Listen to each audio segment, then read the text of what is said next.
जय जगन्नाथ सामने ମୁଁ ସ୍ୱାଗତ କରୁଛି ମୋ ୟୁଟ୍ୟୁବ୍ ଚ୍ୟାନେଲ୍ ଦାଦାର ଏକ୍ସପେରିମେଣ୍ଟକୁ। ଆଜି ଗୋଟିଏ ବଢ଼ିଆ ପ୍ରୋଜେକ୍ଟ ବନେଇବା। ତା ପାଇଁ ବ୍ୟାଟେରୀ, ଗୋଟେ ଟ୍ରଚର, LED ଲାଇଟ୍ ଏବଂ ଗୋଟେ ସୁଇଚ୍ର ଆବଶ୍ୟକତା ରହିଛି।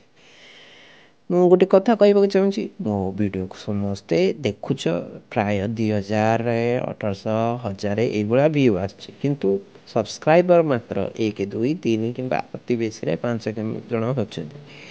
ସବସ୍କ୍ରାଇବ୍ ଟିକେ କରନ୍ତୁ, ମୋତେ ସପୋର୍ଟ ହେବ। ମୁଁ ବହୁତ ଭିଡ଼ିଓ କଷ୍ଟରେ ବନାଉଛି। ଏଇଠି ଗୋଟିଏ ଛୋଟ ମିନି ଟ୍ରଚଟେ ବନେଇବା। ପ୍ରଥମେ ଏଇଠି ଦେଖନ୍ତୁ, ତାରର ନେଗେଟିଭ୍ ଏବଂ ପଜିଟିଭ୍ ପ୍ଲସ୍ ମାଇନସ୍ କୁହାଯାଏ, ତାକୁ ଚେକ୍ କରିଦେବି। ବ୍ୟାଟେରୀ ପଟରେ ଯଦି ପ୍ଲସ୍ ଲଗାଯାଇଛି ତାହେଲେ ମାନେ ଏ ଯେଉଁ LED ଲାଇଟ୍ର ବି ପ୍ଲସ୍କୁ ଯୋଡ଼ିବି ସୁଇଚ୍ରେ। ଯଦି ଟ୍ରଚର ମାଇନସ୍ ଏବଂ ବ୍ୟାଟେରୀର ପ୍ଲସ୍ ଯୋଡ଼ାଯାଏ ସୁଇଚ୍ରେ, ତାହେଲେ ଏହା କାମ କରିବନି। ଚେକ୍ କରିଦେବା। ଏଇଠି ସୁଇଚ୍ ଏବଂ ଦେଖନ୍ତୁ ବ୍ୟାଟେରୀ ଆଉ ଟର୍ଚ୍ଚକୁ ମୁଁ ଭଲ ଭାବରେ ୱାରିଂ କରିଦେଲି, ଭଲ ଅନୁଯାୟୀ ଚେକ୍ କଲି, ଲାଇଟ୍ଟା ଜଳୁଛି। ତାପରେ କ'ଣ କରିବି, ହଟ୍‌ଗନ୍ ଗ୍ଲୁରେ ବ୍ୟାଟେରୀର ତା ଯେଉଁ ପଛପଟ ଅଛି ସେଠି ମୁଁ ହଟ୍‌ଗନ୍ ଗ୍ଲୁ ୟୁଜ୍ କରୁଛି ଭଲସେ।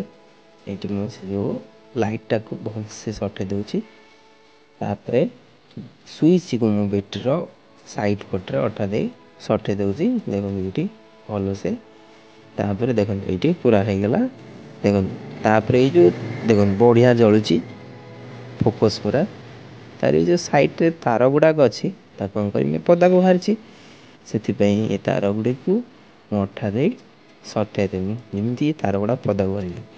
ଏଇଠି ଦେଖନ୍ତୁ ଆମର ସୁନ୍ଦର ଏକ ମିନି ପକେଟ୍ ଟର୍ଚ୍ଚ ବନିଯାଇଛି। ଏହା ଛୋଟ ସାଇନ୍ସ ପ୍ରୋଜେକ୍ଟ ଭାବରେ କାମ କରିପାରିବ, ଯେଉଁଟା ସର୍କିଟ୍ ଡାଇଗ୍ରାମରେ ଜଣାପଡ଼ିପାରିବ। ସୁଇଚ୍ ଦେଖନ୍ତୁ ଏଇଠି। ଏହିପରି ଭିଡ଼ିଓ ପାଇବା ପାଇଁ ମୋ ଚ୍ୟାନେଲ୍ ସବସ୍କ୍ରାଇବ୍ ଏବଂ ଲାଇକ୍ କରନ୍ତୁ। ଦେଖନ୍ତୁ ଏଇଠି ରେଡ଼ି ହେଇଯାଇଛି ଟର୍ଚ୍ଚଟି, ଖୁବ୍ ସୁନ୍ଦର ଦେଖାଯାଉଛି। ବହୁତ ସୁନ୍ଦର ଜଳୁଛି।